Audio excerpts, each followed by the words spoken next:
Que o Senhor acrescente a nossa fé.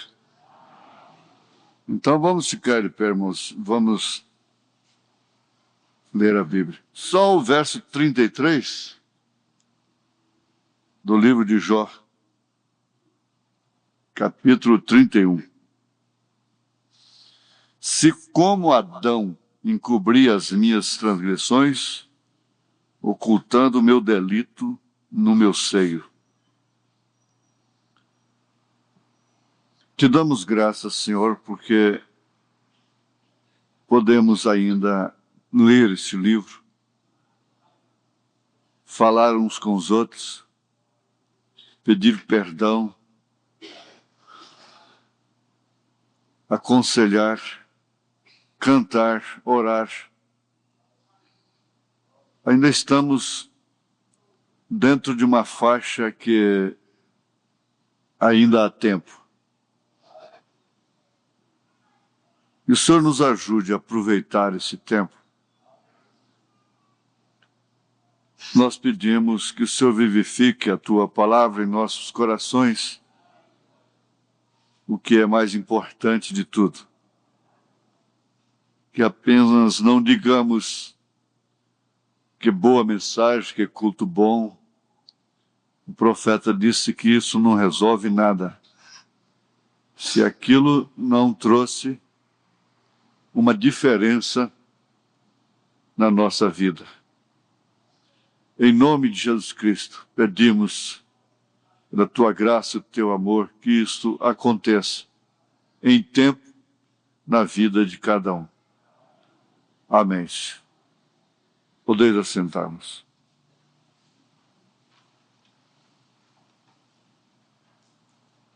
Eu pus aqui, entre aspas, a palavra como, que quer dizer, da mesma forma, nesse sentido, né?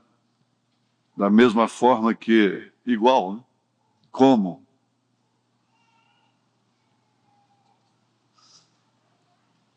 Como Adão, se como Adão, igual a Adão, encobri as minhas transgressões, ocultando o meu delito no meu seio. É um fato curioso, muito importante, que pessoas lá no Novo Testamento fazem referências de fatos acontecidos no Velho Testamento. E mesmo dentro do Velho Testamento, como nesse caso de Jó, ele mostra que ele não foi antes de Adão, como não poderia ser, mas que ele tinha conhecimento. Ele revelou que ele tinha conhecimento. A Bíblia para ele era muito pequena. Era muito pequena. Era do tamanho do infinito, as estrelas, o zodíaco todo. Mas, em matéria de conhecimento, de história da coisa escrita, era muito pequena. Mas ele faz menção. Os céticos, isto quer dizer, os incrédulos, que procuram, que vivem invalidando, procurando invalidar a palavra de Deus, a Bíblia como a palavra de Deus. A Bíblia nunca choca-se entre si.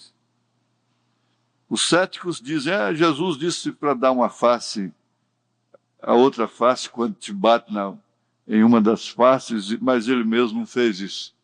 O que é isso? Ele deu foi a vida, não foi a outra face. Ele deu foi a vida. Esses cães na linguagem de Davi não sabem o que Jesus deu, na verdade. Ele não deu uma face para o outro bater, não. Ele deu muito mais do que morrer. Mas quem vai mostrar isso, não?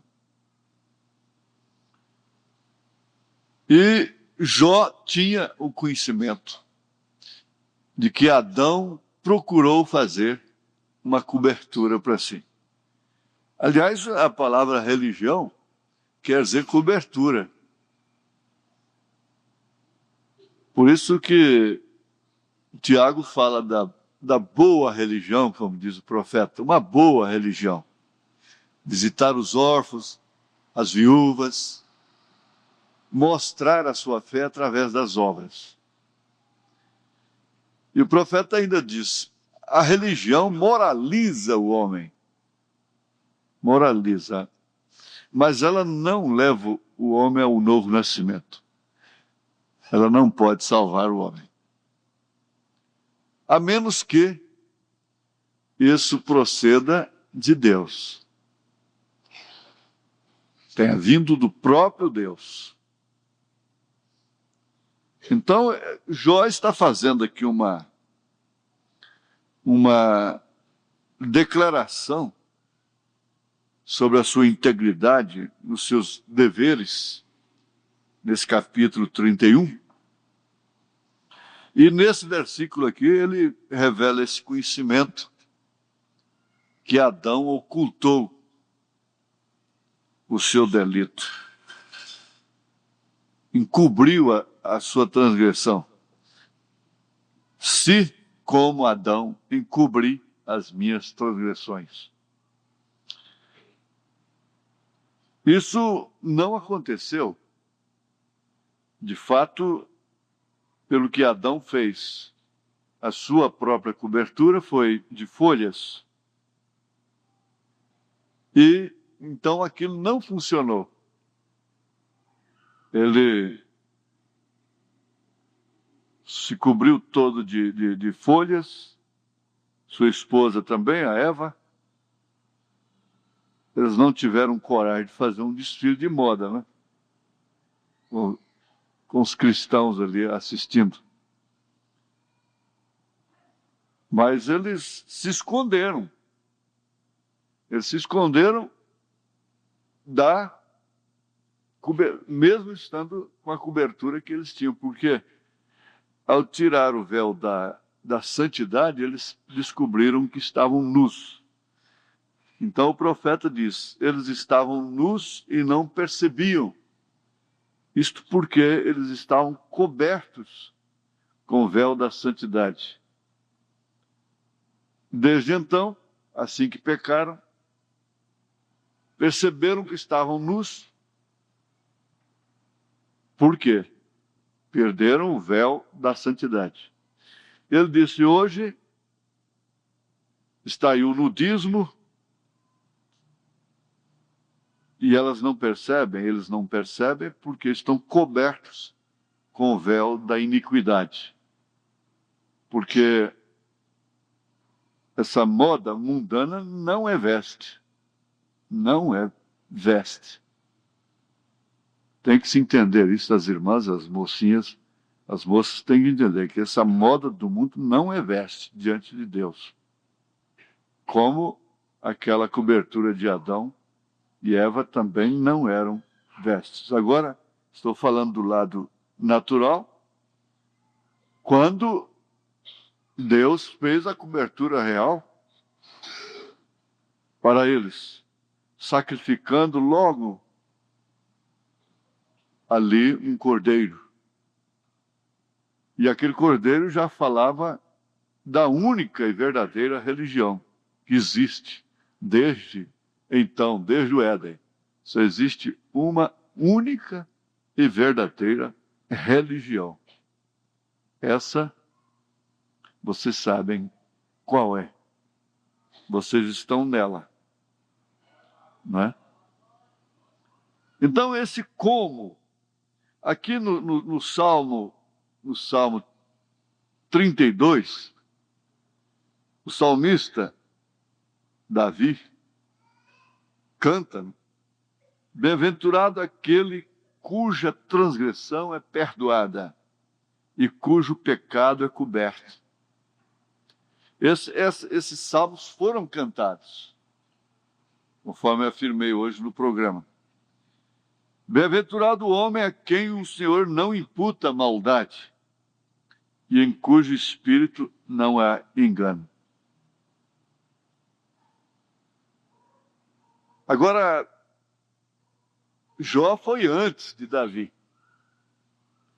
porque ele poderia falar sobre Davi também.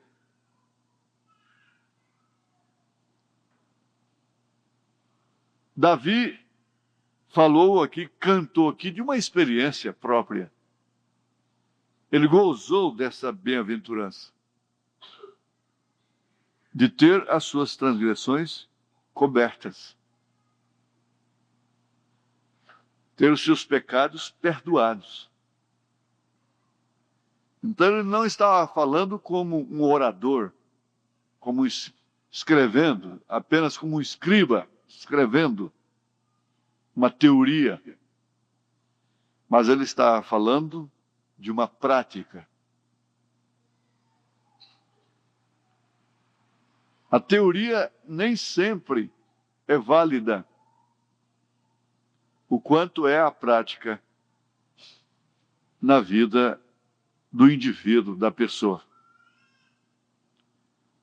Conhecer apenas intelectualmente é filosofia. E isso não leva ninguém a alcançar uma experiência como esta, de gozar de uma bem-aventurança íntima. Porque o homem mais bem-aventurado que existe é aquele que consegue, pela graça de Deus, ter o seu dia a dia sob uma sensação de que ele foi perdoado. Uma sensação de segurança de que ele foi perdoado. De que a sua maldade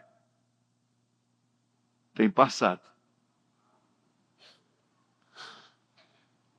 Agora, a felicidade tem sido interpretada de uma forma inteiramente natural. É através dos sentidos. Porque nós manifestamos, através do nosso semblante, da nossa fisionomia, às vezes o nosso estado de espírito. Nosso semblante reflete aflição, reflete insegurança. Pelo semblante você vê que aquela pessoa está sendo oprimida, está coagida. Pelo semblante você percebe que ela, às vezes, até está escondendo alguma coisa. Até os pais estudando, tendo um pouco de pedagogia, eles conseguem tratar com os filhos dessa forma, conhecendo um ao outro. Aqui tem um pai que chamou seus filhos para uma reunião para descobrir qual deles que tinha feito a coisa errada.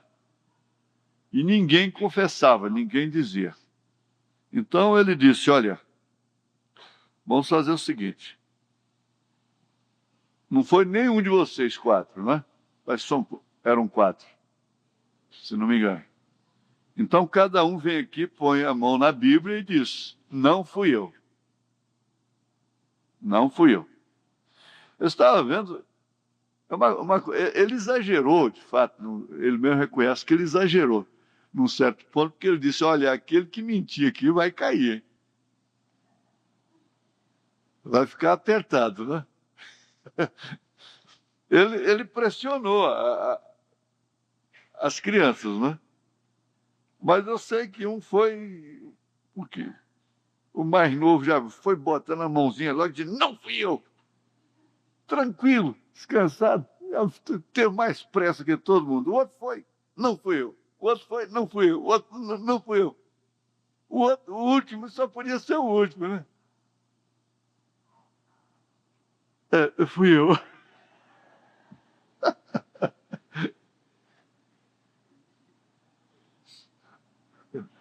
Que tal coisa, né? Fui eu. Aí está contada toda a história. Mas nós sabemos realmente como Davi sabia, todos nós sabemos, o indivíduo sabe, a pessoa sabe, realmente em que condição ela se encontra.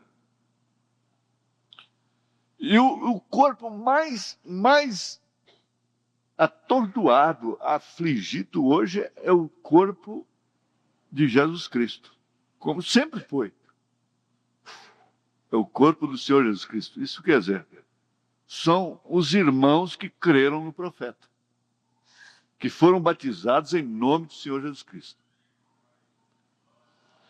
Porque, na verdade, são os únicos que têm a sensibilidade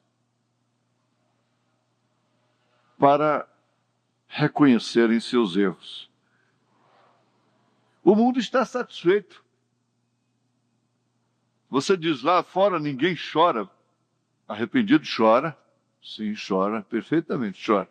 Pede perdão, pede. Confessa seus pecados, confessa.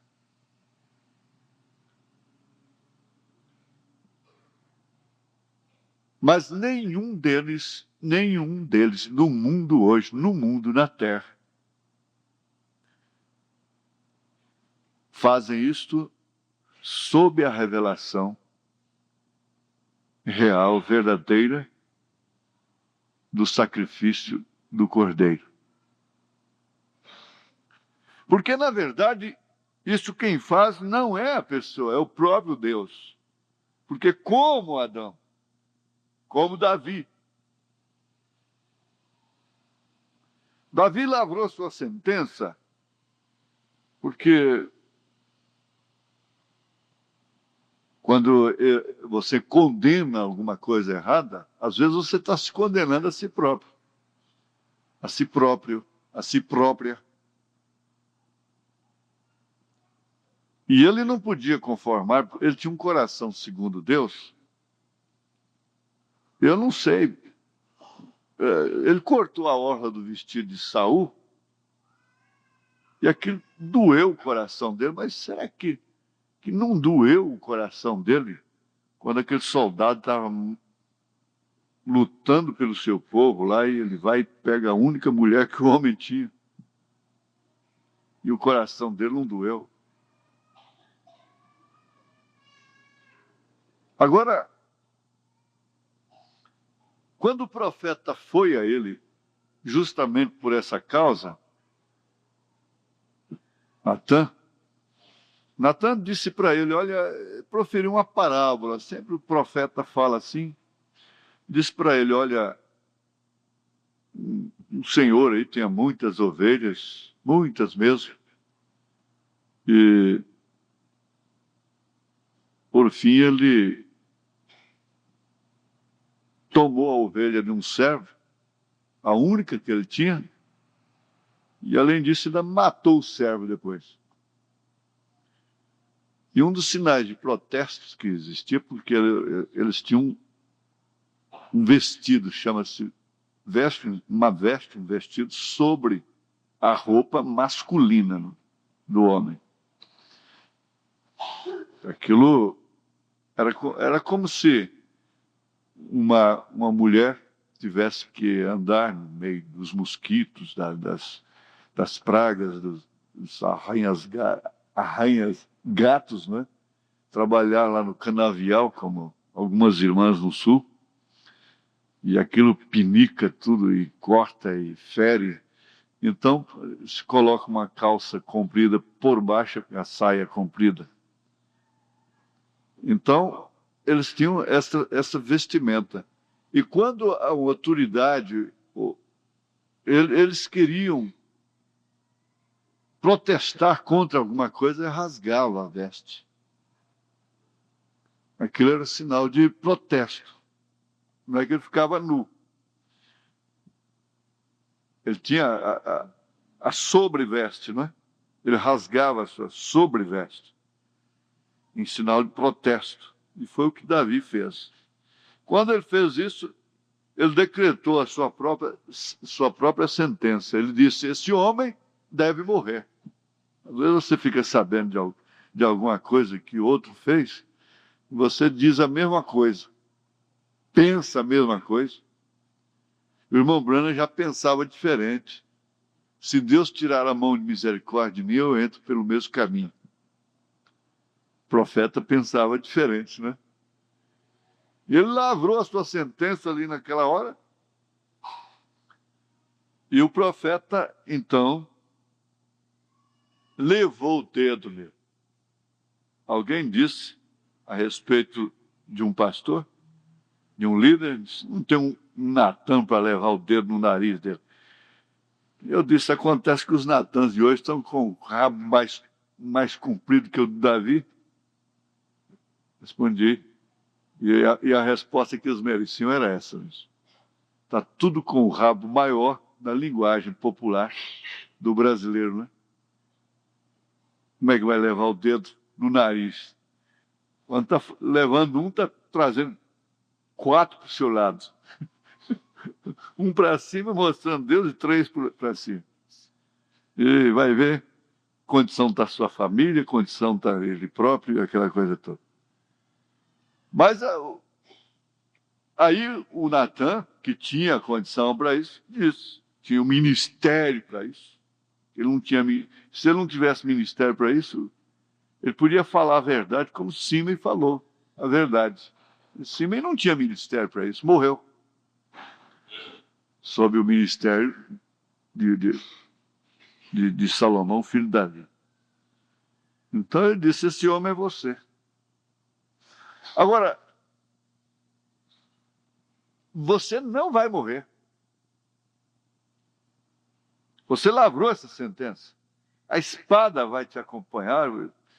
E você já contou o povo, ou já fez tanta coisa. A espada não sai da sua casa. Afinal de contas, ele era um tipo de Cristo. E como Davi? Agora você diria também, como Davi, bem-aventurado é aquele cujas transgressões são cobertas. Ele estava falando com uma experiência de alma mesmo. Ele estava cantando isso. Cantando com sua alma, com seu espírito, com a sua experiência. E aí então você pode caminhar como Ana. Ana, depois de ir ao templo, a sua última caminhada com o semblante caído, seu semblante mostrava que ela era oprimida. Ela estava oprimida. E ela estava em desvantagem com a sua competidora, que era Penina, porquanto a Penina, outra mulher de Elcana, tinha filhos sucessivamente, um após o outro, e Ana era estéril, não tinha filhos. E com aquilo, Penina a oprimia, não bastando já a opressão que ela tinha. Ela já tinha o suficiente. É como o irmão Branham disse, a pessoa já tem o suficiente e você ainda fica jogando uma pá de terra em cima dela? E a Penina fazia isso. Há muitas pessoas assim dentro de famílias mesmo, dentro da família. Eu vi isso quando criança, sempre me choquei com isso, e a minha mãe lutou tanto, orou tanto, chorou tanto, não se casou novamente com homens bons, 2 ou 3 casamentos, homens ricos e bons, de moral, de honra, muito conhecidos, por causa de nós. Por causa de nós. E ela chorou muito. Ela sofreu muito. Eu estou, assim, às vezes perdendo a linha, quando estou falando uma coisa mesmo, quando estou conversando assim. E eu entrei no caso da minha mãe, porque... Cadê meus auxiliares? Por quê? Eu entrei dando um exemplo de minha mãe. Por quê?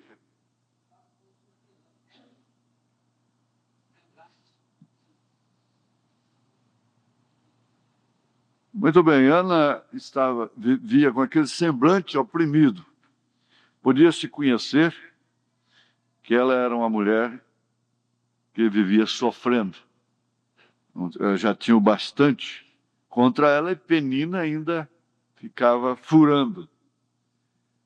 Entre família, acontece sim, desde quando criança, eu via isso e minha mãe lutou muito para isso não acontecer, da gente cair na mão de pessoas que não tinham aquele amor por a gente que ela tinha. Porque a gente via, dentro da própria família, eu conheci uma prima, nossa sobrinha, que, respeitando memória, nós tivemos familiares que sempre gostaram de criar órfãos. Pegar uma menina pobre, coisa assim. Mas era para ser escravo dentro de casa, apanhar injustamente, comer resto, e ser uma escravatura branca. Aquela escravatura branca, aquilo que mais Deus aborrece. E aquilo marcou a gente. Eu recobrei a linha, né? Recobrei a linha. Então, aquilo marcou. Eu nunca esqueço desses quadros, desses detalhes, porque eu vi, eu não vou citar nomes, mas eu vi coisas que aquilo, eu acredito que Deus perdoou, se houve arrependimento, mas acontece que as pessoas acham que estava fazendo era caridade, em ter aquela coisa dentro de casa. Mas, na verdade, eram escravos. É uma escravatura branca, impiedosa, malvada. Eu prefiro não pegar. Porque, até para corrigir o que é necessário, se torna mais difícil, né? Então, Ana tinha aquele sofrimento tão grande e ela ficou tão oprimida dentro daquela casa, naquela família, a poligamia. Ele tinha as duas esposas e a outra então vivia, até que um dia ela fez a última caminhada sob tal circunstância. Ela foi ao templo. Tem pessoa que o irmão Brana fala daquela mulher irmã que não fechou os olhos na hora da oração e ela apanhou um espírito de dupla personalidade. Ele disse que aquele problema dela durou 14 anos. Ela, de repente, saía com outro homem e era muito leviana. Ele disse que aquilo durou 14 anos, mas até que chegou o fim do assunto. Chegou o fim do assunto, ela foi libertada. Então, Ana foi na igreja, no templo, aquele dia, quem sabe, sei lá se ela sabia realmente se ia acontecer. Ela foi apenas, quem sabe, pensando assim, eu vou chorar minhas mágoas, porque é onde eu me desabafo. Vou orar ao meu Deus e chorar um pouco lá. E ela nem gritava, não orava em voz alta, ela apenas maniava-se os beijos. Quando Eli, o sacerdote, chegou e a repreendeu, dizendo que ela estava embriagada com uma filha de Belial. Até onde foi o seu sofrimento? Ela, por certo, deveria sair, dar uns chutes no banco ali, e ir embora, falar, não piso aqui mais nunca, porque... E pensar logo num suicídio, uma coisa assim, dar um escândalo por lá, um histerismo por lá, e acabar com tudo por lá e pronto. Porque logo no templo, na minha casa é assim, chego no templo, aonde eu vou mais? Não tem lugar para ir. Às vezes a pessoa está como Ana. E quando ela se humilhou daquela forma, todos sabem, dizendo, não, meu senhor, a tua serva não é uma filha de Belial. eu estou amargurada. Eu estou aqui derramando a minha alma. E naquela hora Deus veio na boca do sacerdote e disse para ela, você vai, que a tua petição já foi ouvida. E a Bíblia diz que ela mudou o semblante na hora. Ela não comia, passou a comer, mesmo antes de conceber. Acabou. O que os outros fazem dessa hora em diante já não aflige a gente mais. Não importa o que dizem, o que falam, o que censuram, o que difamam, o que usam, já não importa mais. Então ela mudou o semblante. Como Ana mudou o semblante. Ela foi libertada. Ela creu naquela palavra. E daí uns tempos, ela concebeu e deu à luz um grande profeta de Deus, que foi Samuel. Como Ana. Aí você vai comparando, como Jó, como, e vai chegando até em você. É muito importante isso. Aliás, você quer saber uma coisa? Eu tenho visto a mensagem, o fundo clama o fundo, eu já ouvi um pastor americano falar isso, é claro. Que essa mensagem, o fundo clama o fundo, ela está entre as mensagens, porque há muita gente que não percebeu isso, que através de mensagens pregadas, o irmão Branham revelou também os selos, porque as pessoas pensam, às vezes, que a revelação dos selos está só nos 7 selos. Só nas as mensagens 7 selos. O irmão Branham revela os selos através de várias mensagens que ele pregou. Ele está revelando os selos. E estão revelando os selos, aquilo é trovão. A semente da serpente é uma revelação de selo. É uma abertura de selo.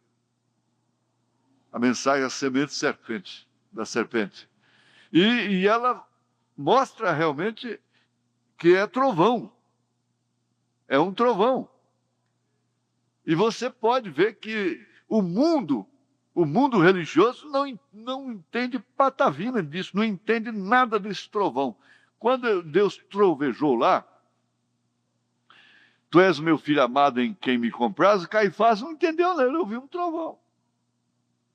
Ele não entendeu nada, porque se eles vissem um sinal daquele, Deus falando dos céus que Jesus era o filho, eles não teriam crucificado Jesus. Vocês estão compreendendo? Eles não teriam crucificado a Cristo. Agora João Batista viu, ele entendeu. Quando Deus clamou de novo lá para a exposição, João 13, né? Falou de novo, os seus entenderam.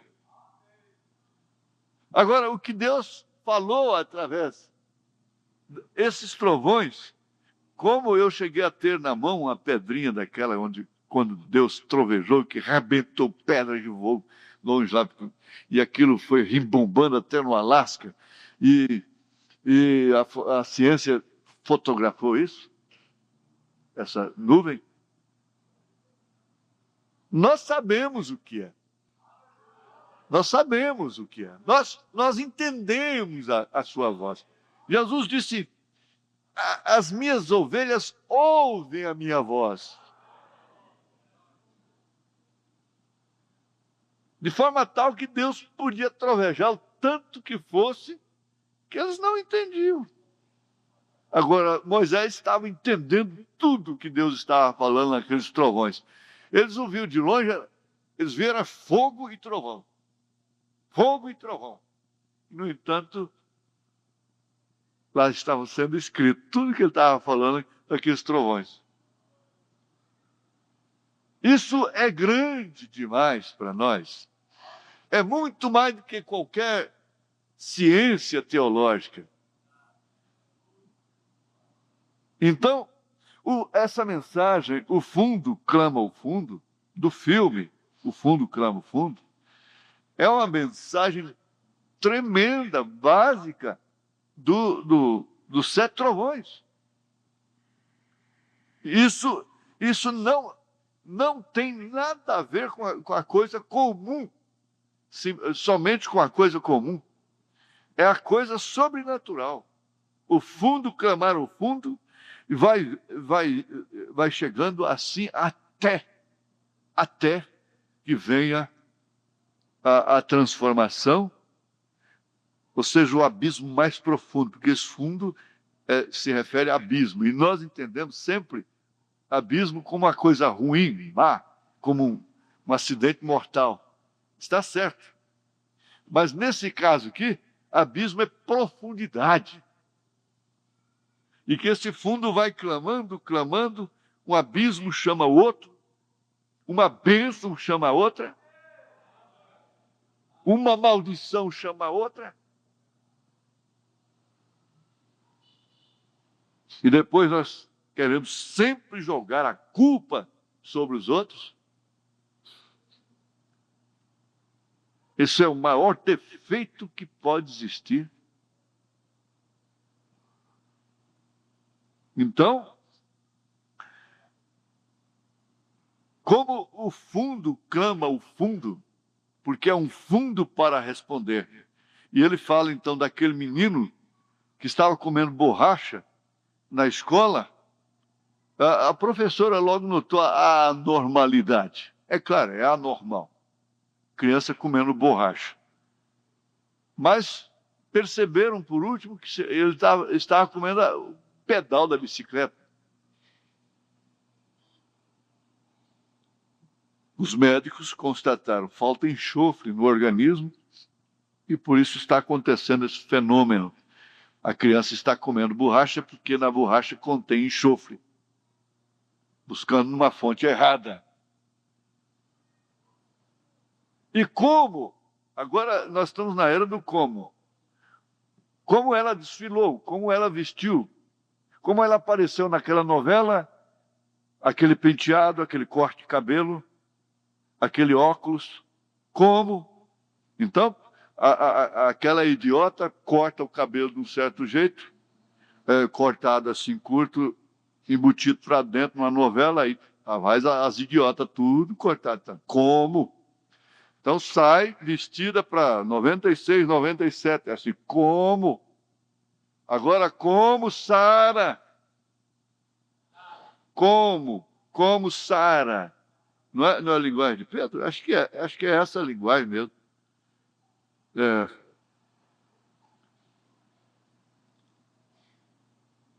Pedro 3, 1 Pedro 3. Estou citando isso, as mesmas coisas frequentemente, né? Batendo nas mesmas coisas. Rapaz, e é mesmo. Oxê, bichinho. 1 Pedro, capítulo 3, verso 6. Como Sara. Como Sara, como Ana, como Maria. Quem quer ser como? Como? Quando eu estava com 7 anos, que eu estava morrendo lá, eu disse para minha mãe, eu não queria morrer, mamãe, eu queria ser como o reverendo Cavalcante. Quer dizer, eu queria ser um pregador. Como? Aqui, 1 Pedro, capítulo 3. Ele disse, semelhantemente vós, mulheres, sede sujeitas aos vossos próprios maridos, para que também, se alguns não obedecem à palavra, pelo porte de suas mulheres, sejam ganhos sem palavra, considerando a vossa vida casta em temor, o enfeite delas não seja o exterior, no frisado dos cabelos, no uso de joias, de ouro, na compostura de vestidos, mas o homem encoberto no coração, no incorruptível traje de um espírito manso e quieto, que é precioso diante de Deus. Porque assim se adornavam também antigamente as santas mulheres que esperavam em Deus. E estavam sujeitas a seus próprios maridos. Como Sara. Como?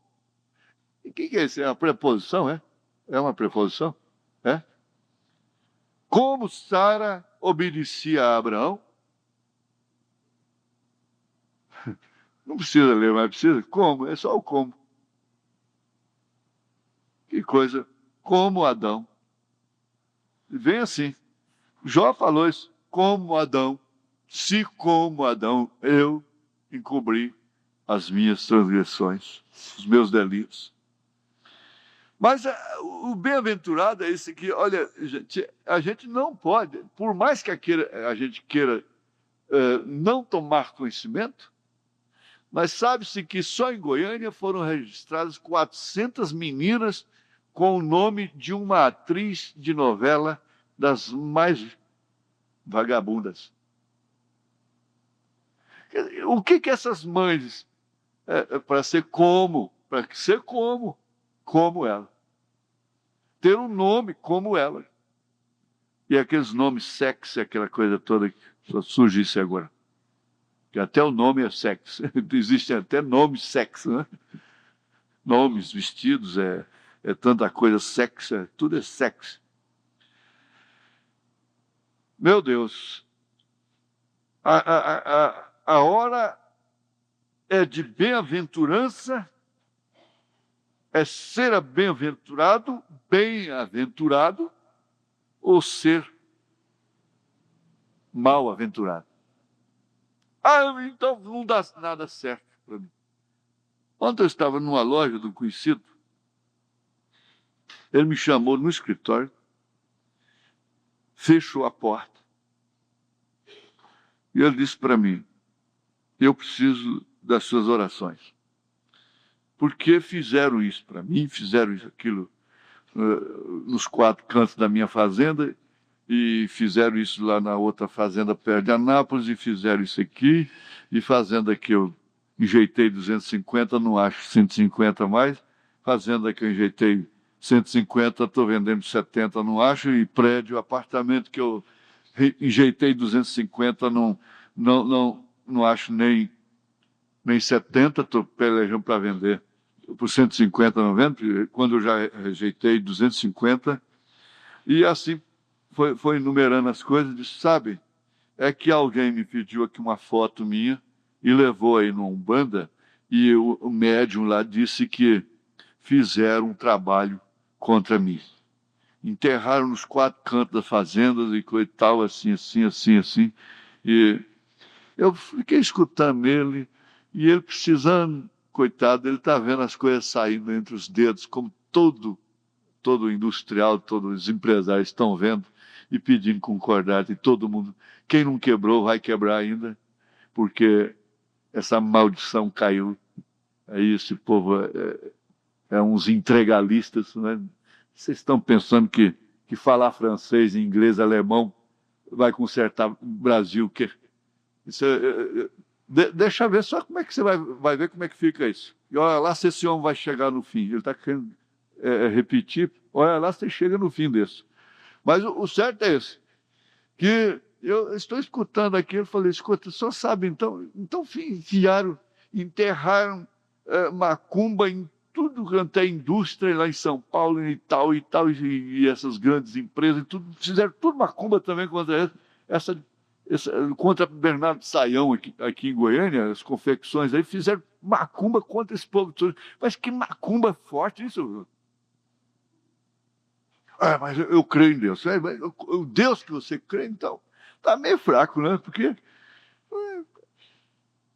quer dizer que fizeram macumba para o senhor, fizeram macumba para esse povo todinho, em Goiânia, no Brasil todinho. Fizeram macumba. Porque está todo mundo desempregando. Ele mesmo falou algum tempo atrás, eu tenho que mandar 2 funcionários embora hoje. Melhor seria que eu tivesse admitido 5. Eles dizem, isso é ilusão, é ilusão. É ilusão o quê? Comer é ilusão, gente? Beber leite? As crianças tomarem leite? Só para sustentar uma vaidade demagógica, desumana.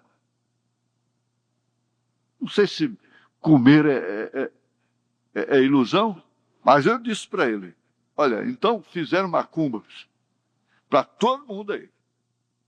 E nessa hora a pessoa dá um valor tão tremendo nisso. Olha, o senhor tem que... Aí contei a história da águia e do esquilo para ele. Você precisa voar. Voar acima desse chilear. Isso tem que subir.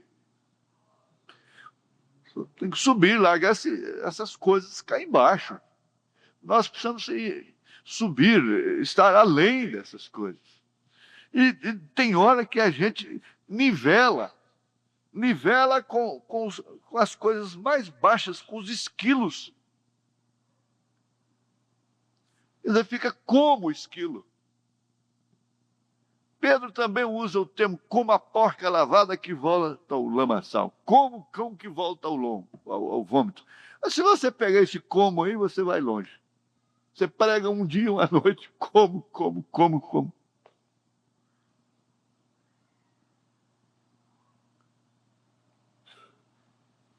Falei para ele, olha, hoje eu voltei lá e falei para ele, ó, chamei ele no escritório de novo, falei, ó, só faz o seguinte, só pega o Salmo 91, o Salmo Isaías 53, dei por escrito, só vai lá nos 4 cantos das fazendas e grita esse salmo lá até umas horas.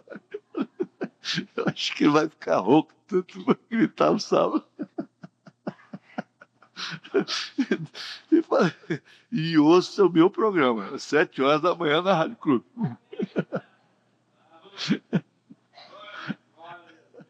Mas tem que ser assim. Vocês orem por ele. Deus ajude ele. Mas ele vai ler o Salmo 91 naquela fazenda, tem umas horas. Isaías 53. Ele vai ler tanto que vai acabar salvando a alma dele. Glória a Deus. Aleluia. Mas, irmãos, eu vi um negócio tão profundo, tão interessante, que foi a respeito daquilo que está proposto para o povo de Deus, para os servos de Deus. A gente fica pensando assim em coisas. O que será que vai acontecer? Eu disse, olha, você conseguiu 60, meu filho, tudo quanto é lista que você vai fazer, você põe caixão, cemitério, no meio, tá bom? Tudo quanto é lista de mercado, você vai no mercado, vai fazer uma viagem, põe cemitério junto. Cemitério. Não esquece, não. Mas o servo de Deus, eu estava pensando nisso, como José, lá no Egito. Gente, Deus tem confiança. Ele sabe,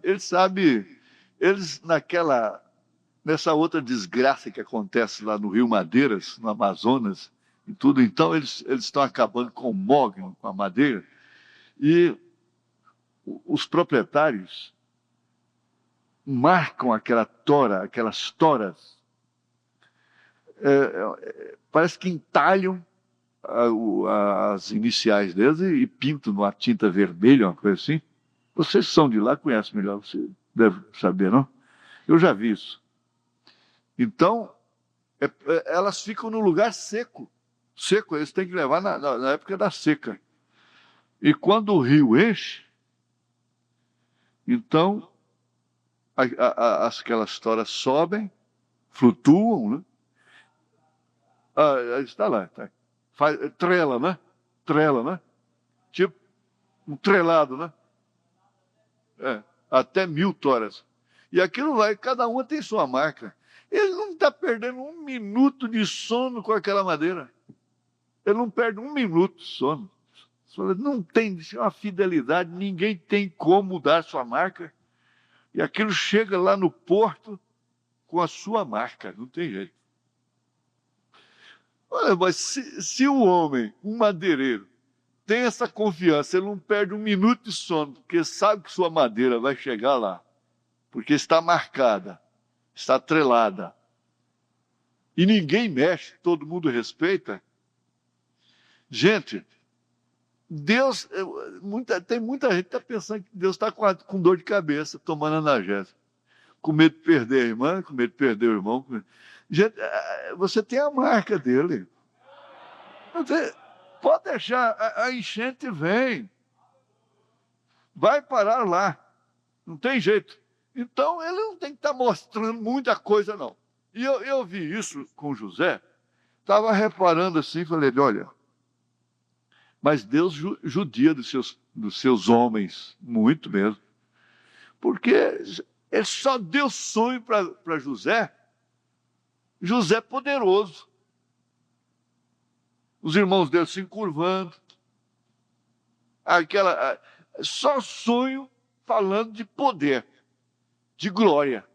Não deu nenhum sonho para ele dentro de uma cisterna, sendo vendido. Não deu nenhum sonho para ele no calabouço, preso por causa da mulher de Potifar. Podia ter mostrado para ele, esse sonho do poder vai se cumprir, mas primeiro eu vou te dar um sonho. Esse sonho da cisterna é porque seus irmãos vão te vender primeiro, vão jogar você lá dentro, vai matar uma cabra, depois iludir seu pai, coisa e tal, assim. E você vai ser vendido. Mas ele sabia o que ele sabia sobre aquilo? Por que está sendo odiado pelos seus irmãos? Por que está num calabouço sendo fiel a Potifar? Deus não deu isso para ele. E depois daí a gente, como Maria, ou Maria como José, só esses dois personagens sem falar em mais nada. O próprio José, marido de Maria, também sofreu demais. Por que Deus não deu esse sonho logo para ele? Tanto que ele morreu logo. Porque estafa, o estresse vem e logo morre. A estresse entrou no terceiro grau, acabou. Tudo que chegou no terceiro grau, queimadura de terceiro grau, a coisa fica custosa, né? O anjo vem e fala para Maria que Jesus ia ser poderoso, assentar-se-ia no trono de Davi, coisa e tal, mas não fala que ele ia ser crucificado primeiro. Agora, nós temos que ir para o céu sempre dengados. É como a questão da moeda, não abre a mão mesmo. Não abre a mão. E vai perder. Se não abrir a mão, mesmo Deus mostrando vantagens, Deus tem que ficar mostrando vantagens para a gente sofrer pelos céus. Mas, concluindo, nosso tempo já se foi, como eles, Deus não lhes explicou. Aquela irmã morreu depois de ser curada pela oração do irmão Branham. O irmão Branham deu uma escorregada, interrogou a Deus, inquiriu de Deus o porquê que aquilo aconteceu. Ele pagou caro por causa daquilo. Ele pagou caro. Passado algum tempo, aí Deus disse para ele, né? Porque ela não podia morrer quando ela estava afogando, e eu protelei a sua vida porque ela não estava pronta para isso, e agora que ela estava segura, eu a recolhi. Mas isso depois, passado muito tempo, depois que ele pagou caro. E eu queria também dizer uma coisa que está anotado aqui, encaixaria perfeitamente aqui dentro, mas o tempo não permite mais. É somente isso aqui. É que a palavra desculpa, perdão, significa muita coisa para determinados povos. Como seja, quando o americano mesmo, o genuíno, aquele pai de família, chega para a esposa para o marido, e filhos e família, I'm sorry, me perdoa, aquilo tem um sentido muito profundo, muito significativo, que está dizendo tudo. Até mesmo, excuse me, desculpa e coisa e tal, tem um significado tremendo. Agora, para nós, para essa questão de cultura, que a gente não pede nada dentro de casa, por favor, porque a mulher é escrava, né? E os filhos não usa a palavra por favor dentro de casa. Só quando está nervoso. Por favor! Mas assim, dentro de uma faixa de bom-estar, de bem-estar, não se usa. É questão de cultura. Por favor, até para pedir o palito, né? Na mesa, please, please, por favor, passa o palito. Por favor. Passa, dá esse palito aí, menino. Cadê a toalha do banho? Cadê a chinela? Ô, mulher! Ei, cadê a chinela? É a cultura, né? Diz assim que é cultura. Cultura por quê? Porque foi colonizado sem a Bíblia, foi colonizado diante de imagens, diante de paganismo, por isso que dá esse tipo de cultura, não é? O certo é esse, dá esse tipo de cultura. Mas como? Você vai levar isso aqui, nós tínhamos a referência aqui na mensagem de adoção, mas vamos deixar para a próxima oportunidade. Vamos fechar nossos olhos, irmãos.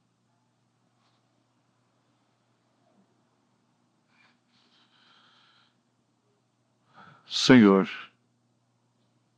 nós queremos lembrar mais sobre essa preposição.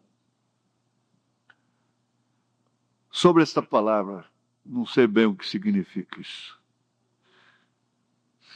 Mas a Bíblia nos fala ainda, em Hebreus, se hoje ouvirdes a voz do Espírito Santo, não endureçais os vossos corações como eles fizeram lá no deserto. Que não estejamos enquadrados deste lado, Senhor, mas como Sara, como Ana, como Davi, como Jó, como Samuel, como Moisés, como Lídia, Febe, como Maria, como Zaqueu, como Samaritana, como aquele ladrão arrependido. Todos nós possamos levar a nossa vida até o fim, como Abraão levou, como Isaac, como Jacó, cheguemos a ser Israel, como José. Senhor, ajuda as tuas filhas, ajuda os teus filhos a levarem esta meditação. Agora a irmã se armou mais, o irmão se armou bem mais, como José, como Moisés, como Jesus Cristo.